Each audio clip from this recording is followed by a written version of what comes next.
What's up, everybody? Welcome back to another episode. My name is Dan, and I'm going to help you get in touch with your soul so you can become your true self, understand your reality, and generate the life you desire from the inside. Dear feminist, dear woman, dear human, I understand. I do. I feel your pain. I really do. Not because I've lived the same experiences as you. I haven't, and there's no point in me acting as if I did. However, I can tell you that I feel your pain because every single human being on this marvelous planet has felt it as well. Again, nothing to do with a particular situation, but rather the root of that pain. And if you bear with me, we'll get into that root and you'll understand why situations don't matter that much. I know it might sound like I'm minimizing your problems, not what I'm going for. I'm about to show you, and the rest of humanity willing to listen with an open mind and open heart, the way to liberate yourself from this victim role that you've trapped yourself in. For years, centuries, even thousands of years, humans, both men and women, have tried to undermine, stomp on, or even annihilate femininity. Feminine energy has been labeled as weak for far too long, but it didn't come from a place of hate. It came from a place of fear and ignorance called survival. As humans, we care more about survival than living. Society is the product of that, and just look at how fucking toxic it is.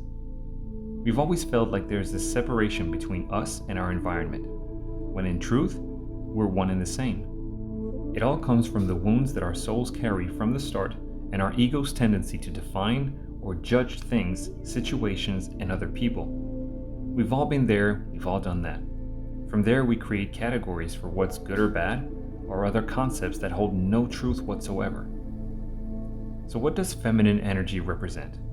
Femininity, sensitivity, tenderness, warmth, sensuality, sexuality, endearment.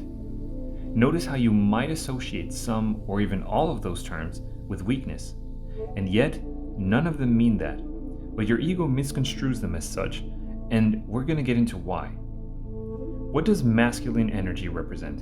Masculinity, strength, impulse, magnitude, protection, vision. Now notice how you might see those as positive things compared to the previous ones, and understand that it is all about your judgment. For example, just because I mentioned strength in masculinity doesn't mean that femininity is weak. That's only what your brain was thinking because of its programming. If you're able to get past that, you'll see that it's not about opposites or comparing one to the other, but rather uniting them. As a final note on that, notice how I never use the words man or woman to describe either feminine or masculine energy. As I said earlier, the ego is what casts judgment and separates things by trying to categorize them. Well, remember how I also said there is no separation? That any separation or division is an illusion? Here's another thing where humans fucked up when listening to their ego, believing that men are all masculine and that women are all feminine. This was never the case, and it never will be. You see, life is a combination of both. There cannot be life without one or the other, and same goes for humanity. There is no human in this universe who is all masculine energy or all feminine energy. There are only humans who ignore one or the other. But due to our fear, we've tried to push forward masculine energy and push back feminine energy because we thought it was necessary for our survival. And look at what it's caused: separation, conflict, violence, wars, rage, hatred, an absolute disregard for the environment, and of course, a negative view on anything even remotely feminine. Certainly not because that's what masculinity is all about. So why then? Easy. When you're trying to survive because you think you're in danger, there's no time for sensitivity, warmth, sweetness, or sexuality. It's time for strength, impulse, and protection, right? So if you're in a world in which you think you have to survive, which one would you pick? If you take a look at the feminist movement, or pretty much any other movement for that matter, it's pretty clear which one they've chosen. You could argue that some are more violent than others, but that's not the point. The point is, they're all violent, even if it isn't physically apparent. Just listen to what they always say. We're fighting for X. It's a battle, it's a conflict, it's a war, and there's always an enemy. So, women of the world, do you see now how you're rejecting your own femininity? No matter the name of your movement, you're in fact unconsciously trying to be men, or at least what society has depicted as men.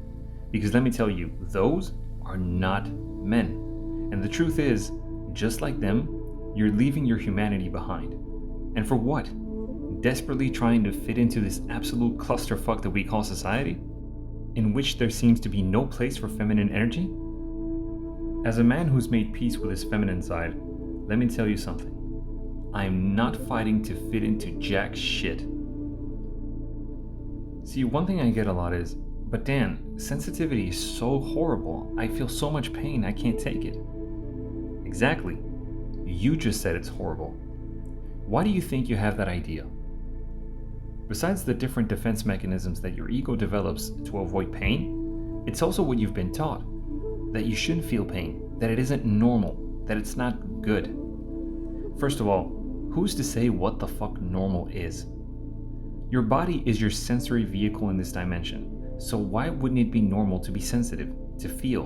And why is it positive to feel one thing and not the other? Second of all, this is what I meant when I was talking about judgment. When you judge or define something, you're automatically basing it on your personal past experience, or worse, somebody else's, and therefore separating it from everything else. Remember this, judgment separates us from the truth. And the truth is absolute. The truth is totality. The truth is peace and love. I'm not saying that you should feel pain. All I'm saying is that it is there for a reason. And judging it is not going to help you or anybody else. Mostly because that emotion is your responsibility, as I've already said a million times before, and nobody else's. And it also precedes whatever situation it is that connected you to it. That emotion came to this earth with your soul, and it is generating a reality for you to connect with it, feel it, and heal it. So blaming whoever for it is pointless. And trying to change what we perceive as external reality is just as pointless, because it's not the cause or the source of that emotion. You are. So as long as the emotion remains, you will keep generating different situations in this reality that will connect you to it. You see, there's no enemy. Reality is nothing but a reflection of ourselves, and it's not separate from us. Same goes for all the other human beings you'll cross paths with during your life. They're a part of that reflection, and therefore, part of you. So, are your emotions real? Absolutely. Are they the truth? Of course not. Because what might make you feel a certain way may not be the same for the person next to you, which in turn means that your fight isn't real either. You're fighting yourself. What you're reflecting is the conflict you have inside you about your femininity. But you can only repress that energy for so long, and the longer and the harder you do, the more intense and chaotic it'll be when it comes out. This enemy that you so badly want to call the patriarchy is not toxic masculinity. It is in fact the result of centuries of repressed femininity, and it comes directly from ourselves and our own fear to be human. Nobody is forcing us to be anything. We decided to let others decide for us, because we don't want to be responsible for what we feel. And that is how we created institutions that structure and control our behavior and beliefs, like religion or the government. But we don't have to fight them. The second we stop listening, this whole system will crumble under its own weight. We are the ones holding it up by repressing who we truly are. So women, you can keep fighting if you want, but this will only instigate more conflict and violence. Believe it or not, the only way to end this is by giving up the fight and being your true self. By taking responsibility for who you are, what you feel, and ultimately, your life. Because making others responsible will only make them enemies, and will only make you their victim. Chasing a non-existent concept or idea of equality will just end in frustration. Because we're not equal. Nothing is equal. Only your ego makes you want that so as not to feel your pain. But things simply are. Equality is nothing but an illusion created in turn by the illusion that there's anything superior to you. Nothing is superior or inferior to anything either. We can let go of all that bullshit and start generating a world where we can be human again, where peace and love are absolute and where nobody has to fit in. Because love has no structure, no identity, no race, no gender, no nothing. Love just is. That's why there's no need to think or to know in order to love. You don't predict or calculate love, you just fucking feel it. And that world will only come from the union of our feminine and masculine energies that we all have. It's not a matter of finding it in somebody else or wherever, but just a matter of looking at it again without judging or without fear of being judged. Understand this. Humanity will only come together in peace and love when we'll accept our own individuality.